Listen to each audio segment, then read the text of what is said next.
दोस्तों नमस्कार। मेरा नाम उमेश है और फिर से मैं आपके सामने एक लाइफ लेसन लेकर के हाजिर हूँ। लाइफ लेसन यह है कि अगर आप बांटेंगे तो बढ़ेगा। मैं आपको पहले दो चीज़ बताऊंगा, दो घटना बताऊंगा। एक तो कहानी है और एक मेरे जीवन की सच्ची घटना है।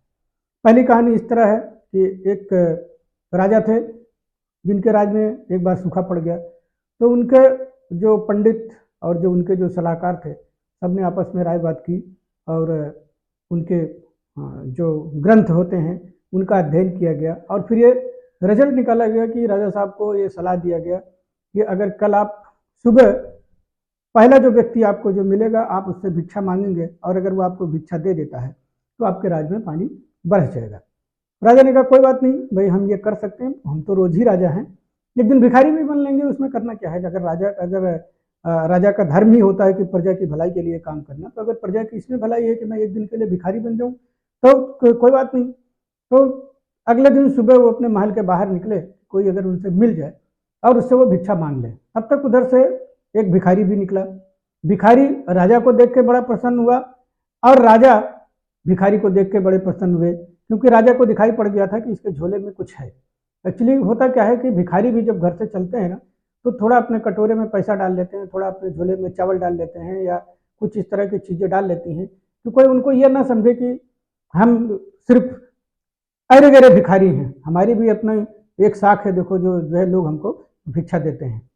तो वो भिखारी भी उनको पहुंचा, भिखारी ने राजा साहब को प्रणाम किया और राजा साहब भी बड़े प्रसन्न हुए, उन्होंने भी उसको प्रणाम किया। तो अब वो भिखारी जो है बड़ा प्रसन्न हुआ। भिखारी ने उनसे राजा से कहा कि सर आज आप मिल गए हैं, ऐसे तो आपके मंत्री संतरी मिलते हैं, कुछ 10-5 दे करके हमको विदा कर देते हैं, लेकिन आज आप तो साक्षात ही मिल गए हैं। मेरी तो बड़े धन्यभाग हैं कि ऊपर वाले ने आपको भेज दिया और मुझको लगता है कि कुछ न कुछ आज बड़ी रकम या सोना चांदी कुछ इस तरह की चीज़ें मिलेगी। राजा बोले अरे भाई कहाँ आप जो है, आज तो मैं खुद आपके सामने भिखारी हूँ और आज आप मेरे राजा हैं, आज आपको कुछ देना पड़ेगा। भिखारी अवाक रह गया। भिखारी इसलिए अवाक रह गया क्योंकि उसने कभी किसी को तो कुछ दिया था नहीं, कभी उसका हाथ खुला नहीं था ना उसने कभी दिया था किसी को, पूरी जिंदगी भर मांग मांग के गुजारा किया था। आपने देखा होगा कि बहुत सारे भिखारी जब मरते हैं तो उनके जब संपत्ति जब तलाशी जाती है, जब उनके सारी चीजें जब खोजी जाती हैं, बैंक बैलेंस और बहुत सारी चीजें जब खोजी जाती हैं, तो कितने भिखारी करोड़पति मिलते हैं, करोड़पति, लेकिन पूरी जिंदगी वो केवल भिक्षा मांग मांग करके अपना काम चलाते रहते हैं। अब वो दिया नहीं था तो अब वो राजा को कैसे दे सकता था। राजा ने बड़ा इंसिस्ट किया कि बोला ये प्रजा की बात है, अब आप भी इसी राज्य में रहते हो, आपको भिक्षा तो देनी पड़ेगी। अब मरता क्या नहीं करता, बेचारे ने बड़ी मुश्किल से अपने झोले से एक मुट्ठी चावल निकाला और राजा साहब को दे दिया। बोला राजा साहब हम इतने दे सकते हैं, हमारी औकात इतनी है, हम इससे ज़्यादा हम दे नहीं पाएंगे और जो है मुझको क्षमा करिए, मुझको जाने दीजिए प्लीज़। राजा साहब भी बड़े प्रसन्न हुए। राजा साहब भी वो भिक्षा पाए और अपने मंत्रियों और उनके पास आ गए कि भाई हम गए थे भिक्षा मांगने और संजोग से देखो मुझे ये भिक्षा मिल गया है। भिक्षा लेकर के राजा साहब खुश। और यह जो भिखारी जो था यह बेचारा बड़ा दुखी। बेचारा इसलिए बड़ा दुखी क्योंकि जिंदगी में कभी दिया नहीं, आज एक मुट्ठी चावल देना पड़ गया। अब ये जहाँ भिक्षा मांगने जाए, लेकिन अब संजोग देखिए कि आज उसको पूरा भरपूर भिक्षा मिल रहा था, जहाँ भी जा रहा था भरपूर भिक्षा मिल रहा था, झोला उसका दोपहर तक भर गया। अब ये वापस घर गया, पत्नी बोली कि आप तो बड़े जल्दी आ गए और ये देखो ये आपने तो झोला भर के ले, रोज शाम तक मांगते थे तो झोला नहीं भरता था, आज जो है आप जल्दी भी चले आए और देखिए झोला भी भर गया और आपको तो आज खुश होना चाहिए, आप ये मुंह क्यों बनाए हुए हैं। बोले अरे क्या जो है, आज मुझको एक मुट्ठी चावल देना पड़ गया, मुझे वो दान देना पड़ गया। मुझे जो है मुझे इस बात की तकलीफ, मुझे इस पाने से ज़्यादा मुझे इस बात की तकलीफ है कि मुझे एक अपनी जो एक परंपरा थी जो मैंने ज़िंदगी में कभी की नहीं थी, वो काम मुझको करना पड़ गया, मुझे भिक्षा देना पड़ गया।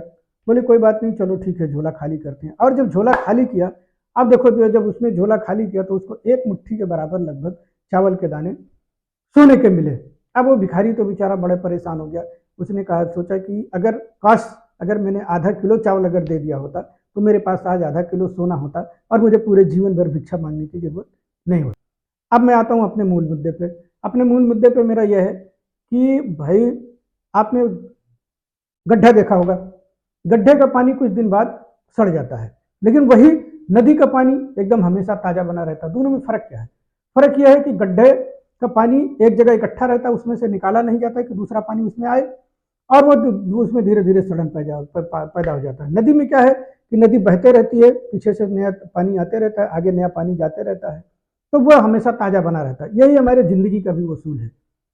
हम एक देख रहे थे, एक छोटा सा वीडियो देख रहे थे जिसमें एक व्यक्ति ये सिखा रहा था कि हमको चीज़ें याद क्यों नहीं रहती। अगर हम मेरे व्यक्तिगत जीवन की भी परेशानी है कि मैं किताबें बहुत पढ़ता हूँ, जब तक पढ़ता हूँ बहुत मोटिवेटेड रहता हूँ और बहुत सारी चीज़ें याद रहती हैं, लेकिन समय के साथ वो सारी चीज़ें भूल जाती हैं।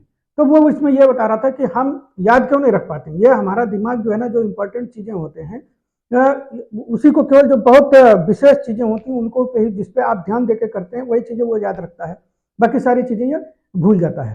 तो मेरे साथ भी यही होता है कि मैं वो चीज़ें भूलते जाता हूँ। तो मुझे लगा कि भाई मैं तो इतनी सारी कुछ चीज़ें पढ़ने के बाद और आज मुझे बहुत सारी चीज़ें याद नहीं, जबकि मैं पता नहीं कई हज़ारों की किताबें खरीद के पढ़ चुका हूँ, पता नहीं कितना वीडियो देख चुका हूँ।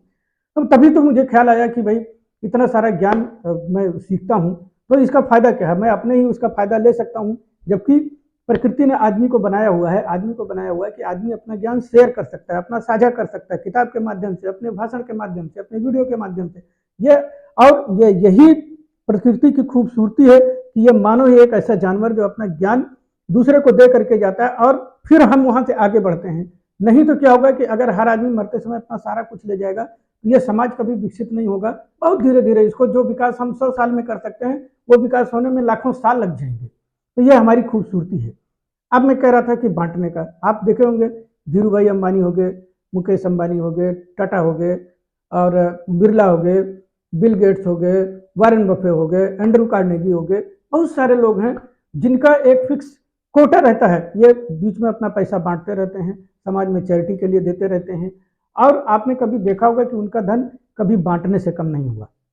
लेकिन हमारे आपके बीच में बहुत सारे ऐसे लोग हैं जिनको मैं समाज का दुश्मन कहता हूँ। उनके पास अगर बहुत पैसा हो जाता है तो बैंक में जमा कर देंगे, उसको गाड़ देंगे, सोना खरीद के रख लेंगे या और कुछ इस तरह की चीज़ें करके रख लेंगे। लेकिन अगर वो वही पैसा अगर कहीं वो इन्वेस्ट करें, समाज में अगर कहीं खर्चा करें, अगर कहीं कोई फैक्ट्री लगा देते हैं, कहीं कोई और चीज़ कर देते हैं, तो उससे सारे लोगों का भला होता है और वो चीज़ें एक सर्किल में चलती रहती है कि पूरे समाज का, पूरे सोसाइटी का भला होता है।